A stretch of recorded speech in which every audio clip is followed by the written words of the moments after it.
ભરૂચમાં HMPV virus સામે તંત્ર સજ્જ બન્યું છે। જિલ્લા શિક્ષણ અધિકારી દ્વારા સતર્કતા દાખવી એચએમપીવી વાયરસને લઈને શાળાઓ એલર્ટ બની છે। વાયરસને લઈ તકેદારીના ભાગરૂપે આયોજન કરવામાં આવ્યું છે। એચએમપીવી વાયરસથી ડરવાની જરૂર નથી, પરંતુ ડીઈઓએ જણાવ્યું છે કે જો કોઈ સિમ્પટમ્સ બાળકમાં દેખાય તો હાલ તેને ઘરે જ રાખવું અને તબીબની સારવાર અપાવવી। જિલ્લા શિક્ષણ અધિકારી દ્વારા સતર્કતા દાખવવાની વાત કરાઈ છે। ભરૂચમાં એચએમપીવી વાયરસ સામે તંત્ર પણ સજ્જ બન્યું છે। આઇસોલેશન વોર્ડ પણ તૈયાર કરવામાં આવ્યો છે।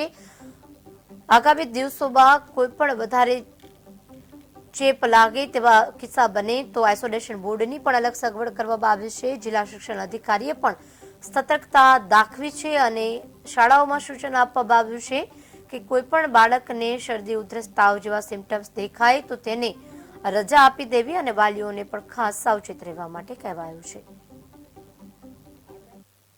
એચએમપીવી વાયરસ ની ઘાતકતા અને એના ફેલાવાના પ્રમાણને ધ્યાનમાં રાખી અને અમે શિક્ષણ વિભાગ ભરૂચ દ્વારા પૂરી તૈયારી રાખી છે।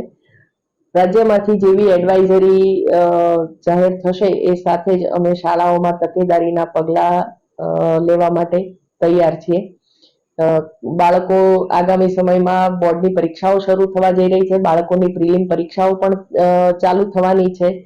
તે સમયમાં બાળકોને એચએમપીવી વાયરસ થી શક્ય એટલા વધારે પ્રમાણમાં બચાવી શકે એ માટેના સાવચેતીના પગલા લેવા માટે અમે તૈયાર છે। અમારો એક્શન પ્લાન પણ રેડી છે। ઉપરથી જેવી સૂચના મળશે અથવા આરોગ્ય વિભાગની એડવાઇઝરી મળશે એ સાથે જ અમે અમારી કાર્યવાહી શરૂ કરી દઈશું।